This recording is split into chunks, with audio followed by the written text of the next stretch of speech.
Hello everyone, I'm Valerie Juarez and I'll be your speaker for today. How has everyone been? I hope it's been well and not too stressful. I hope for you, the audience, to learn something new and understand a bit more of mental illness and not battling it alone. There are many out there going through the same thing or similar to what you and others around you are going through. In our generation, we have witnessed many things and experienced so much so quickly in a short amount of time. Mental illness is a very serious subject and sometimes a bit too personal for some to tell. I hear and see many people talk about it, not knowing the harsh meaning of what people with mental illness are going through. There are many types of mental illness out there. Some common ones in our generation would be depression, anxiety, and PTSD. I have met people with different cases of mental illness and how they cope with it, and the pros and cons of facing their mental illness. Some early warning signs to keep in mind is eating or sleeping too much or too little, pulling away from others, unusual activities, feeling numb or like nothing matters. There are ways to maintain a positive mental health, including getting professional help if needed, connecting with others, helping others, and developing coping skills. You aren't by yourself. Sharing one story with others that are going through the same thing may be helpful, relieve some pain or some negative thoughts that one may be going through. As well as one can make a connection and meet new people. I, for one, know a household who don't believe in mental illness, and what we are going through is caused by bad influence and electronics. As well as they believe that what they are going through is because of bad karma or bad juju. You can say that it's a toxic trait of the family because they tend to overlook those who are going through something and have a mental illness, to which many wouldn't be diagnosed with if what they're going through and not getting the treatment they need. Does anyone here in the crowd know how many are diagnosed with some sort of mental illness? If not, I'm here to tell you. There's nearly 1 in 5 U.S. adults, which is 51.5 million in 2019.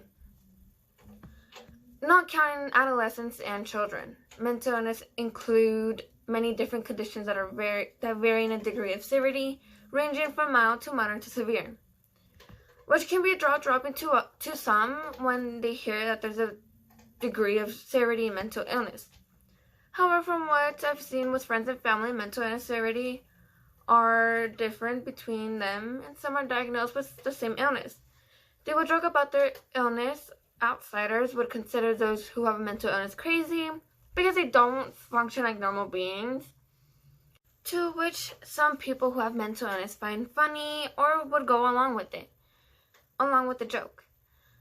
And there will be some who will get offended or annoyed. There are different reactions you can get from people who have mental illness and how they can take it when talking about it.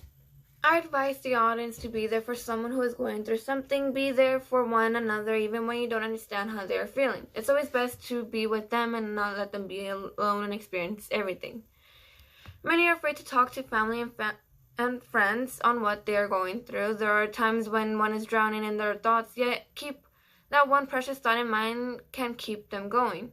Remember, the hardships aren't permanent, just a mere obstacle in your path. Don't push those away who are trying to help in a positive way. You're stronger than you seem. Seeking help with trusted ones can make a positive impact on one's mental health. I used to have a friend that was going through something but didn't tell me until she didn't know what to do. Her family didn't believe her that she was going through something, and she was exaggerating or wanted attention, which tends to happen along with our generation and others. Those who don't know what is happening to the person that is going through something tend to make things worse, but with the help of friends and family that know what's going on, they can prevent anything from happening. Positive mental health allows people to realize their full potential, cope with the stressness of life, work productively, and make meaningful contributions to their community. Making sure that kids stay connected with adults that they know are really important to the kids' lives because adults shape children's minds. Those who struggle with their mental health, connecting with others, getting enough sleep, and developing coping skills can be ways to maintain a positive mental health. Picture that there's a family member or a friend that seems to be closed off or too quiet at times. It's always best to check on them and ask them open-minded questions, but it's not best to ask the question directly, unless they say what they are thinking or feeling or experiencing. There are always ways around it. One doesn't have to be scared of receiving treatment because it can help in the long run. There's professional help that can help one with their problems and where one can talk to them and not feel judged or scared to tell them what they're going through. I know someone who was scared to tell others what they were experiencing and feeling or thinking. Let's call her Isabel. Isabel knew that she was not going to get the help she needed with close family, so she thought it was best for her to admit herself to a hospital for a bit until she got better. Before admitting herself, she went to talk to relatives that knew what was going on with her, but didn't know the full extent of what she was thinking. Isabel wanted to get better. She knows the risk of prolonging her trip to the hospital would risk her getting treatment she needed. So she got a close relative to take her to the hospital, in which she stayed for a month. Afterwards, she got her treatment she needed and was able to get professional help. Now, let me tell you something new. For children and teens, nearly 7.7 million in the country have at least one treatable mental health issue, although half of them didn't receive treatment from a mental health professional in 2016. As well as untreated mental health disorders can have an exhausting impact on children's health growth and throughout their transition to adulthood. Most people with mental illness are not violent, and only 3 to 5% of violent acts can be attributed to individuals living in serious mental illness. I read somewhere that there should be a weather out for people with social anxiety, like today Walmart will be partly crowded with 70% chance of people you know. Friends and family can be important influences to help someone get treatment and services they need, as well as have someone you trust nearby and vice versa for someone that have mental illness or in general. There's always ways to connect with someone when they are going through something. It's best to get the treatment one needs, as well as to join the littlest things and the positive things out there. I always make sure to be there for friends and family. I believe that it's best that you, the audience, check up on family and friends, even when you think that there couldn't be anything wrong with them. Many hide what they're feeling or experiencing from others because they're scared to be judged or ignored.